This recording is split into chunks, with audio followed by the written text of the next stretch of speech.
It starts with a sound that used to signal excitement, but now triggers a spike of pure adrenaline. Your phone buzzes on the table. You see a name flash across the screen. It is not a text. It is an incoming call. For a split second, you freeze. A wave of low-grade anxiety washes over you. You stare at the screen, willing it to stop, your mind racing with a dozen reasons why you cannot pick up right now. You watch the timer count down until the buzzing finally stops. The silence returns, and you feel a physical wave of relief. You wait 30 seconds, then you type a message. "Hey, sorry I missed you. What's up?" If this scenario feels familiar, you are not alone, and more importantly, you are not broken. You are participating in a profound evolutionary shift in how human beings connect with one another. This is not just about laziness or being antisocial. The preference for texting over calling is a complex psychological strategy designed to protect your energy, manage your image, and regulate your emotions. Today we are going to dive deep into the psychology of the silent conversation. We will dismantle the reasons why your brain prefers the safety of a screen and what you might be losing in the silence. Number 1. We need to understand the architecture of the environment you are choosing. The choice between a text and a call is actually a choice between two different psychological realities. Psychologists distinguish between synchronous and asynchronous communication. A phone call is synchronous. It happens in real time.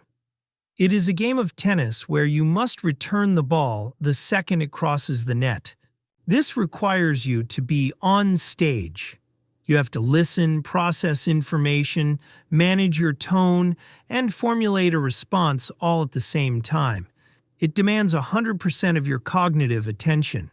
Texting, on the other hand, is asynchronous. It is a game of golf. You hit the ball, and then you can walk slowly to where it landed. You can take a breath. You can think. You are in control of the clock. When you choose to text, you are not just choosing a method of writing. You are choosing to lower the cognitive load on your brain. You are buying yourself time to think in a world that rarely lets you pause. This leads us to the second major driver, which is rooted in your personality. If you identify as an introvert, the phone call represents a specific type of threat, the rapid depletion of your social battery. Introversion is not about shyness. It is about how you process stimulation. A phone call is a high-stimulation event. It demands immediate social performance without a script or a safety net. Imagine coming home after a long day of work. Your mental energy is drained. A phone call feels like a demand to perform an improv comedy routine when you barely have the energy to speak. Texting provides a psychological buffer.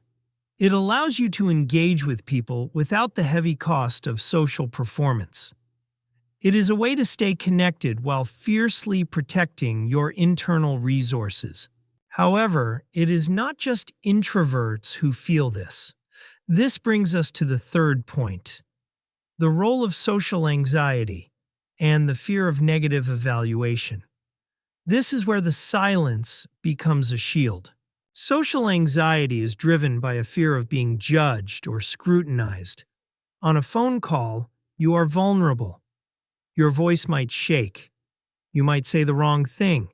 You might endure an awkward silence. Texting strips away these risks.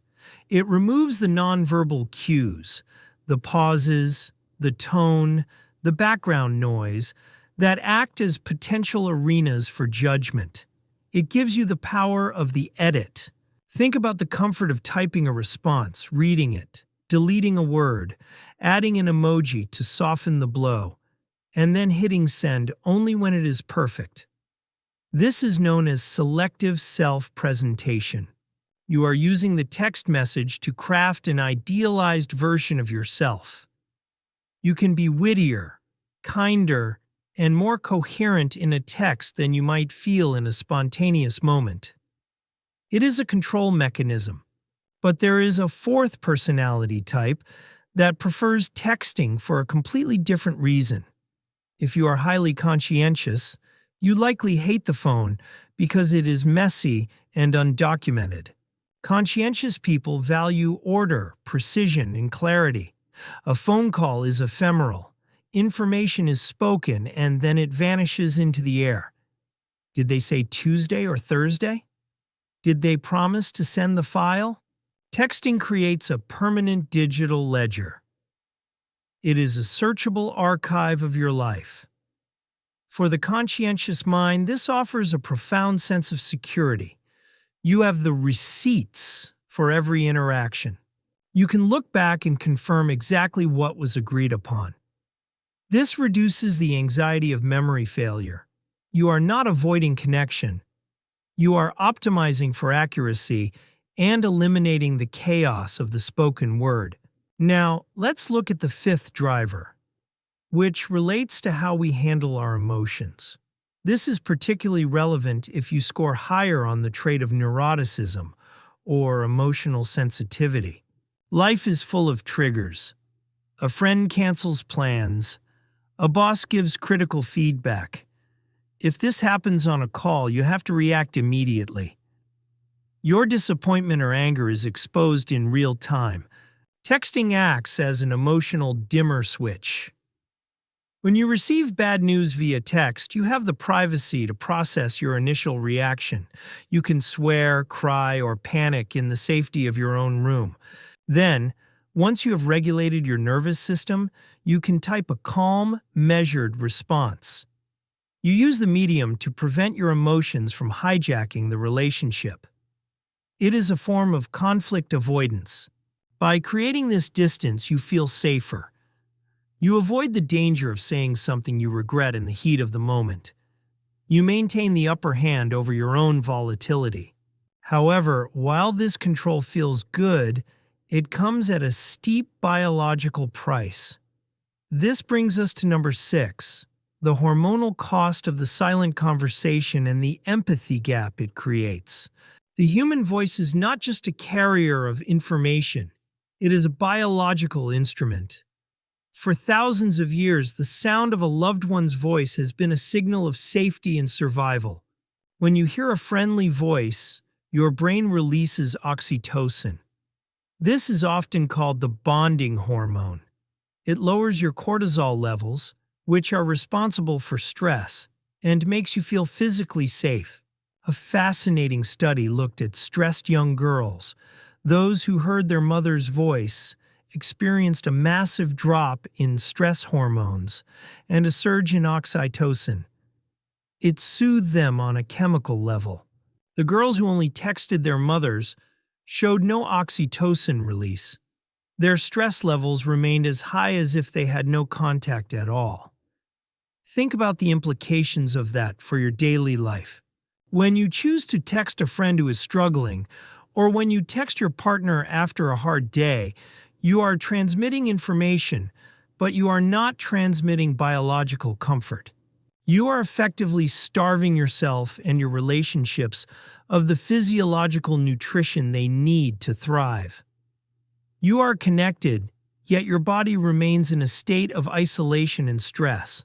This lack of vocal cues also leads to the empathy gap. Without tone, pitch, and pacing, the human brain struggles to accurately interpret the emotional intent behind a message. We have all experienced this. You send a joke and your friend thinks you are being rude. You send a short "okay" and your partner thinks you are angry. Texting is a breeding ground for paranoia. Psychologists found that we consistently overestimate how well our tone comes across in text. We hear our intended emotion in our head, but the recipient only sees cold, gray letters on a screen. So, if calling makes us feel better biologically and reduces misunderstandings, why do we still avoid it? This leads to our final critical point, the awkwardness fallacy. Your brain is terrible at predicting social outcomes. Research shows that people consistently predict that a phone call will be awkward and uncomfortable compared to a text.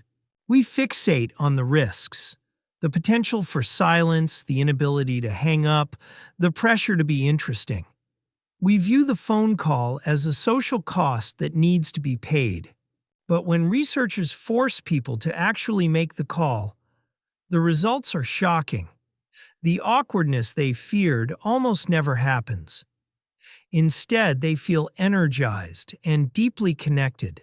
We trade the profound satisfaction of deep connection for the safety of avoiding a tiny amount of potential awkwardness. We are neurotic accountants, trying to save pennies while losing dollars. This behavior is reinforced by the culture around us. We are living in the era of Generation Mute. For younger generations, the phone call is viewed as an intrusion, a demand that requires consent. The new etiquette dictates that you must text before you call. An unexpected ring is seen as an act of aggression, a disruption of the carefully curated digital peace we have built for ourselves. So, where does this leave us? The goal is not to throw away your smartphone or to force yourself to answer every robocall. The goal is intentionality and media literacy.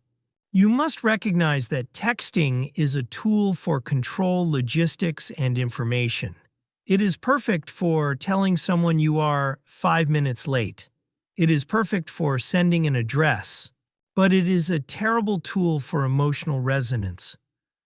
It is a poor substitute for the messy, beautiful, biological reality of human connection. We need to reclaim the power of the voice.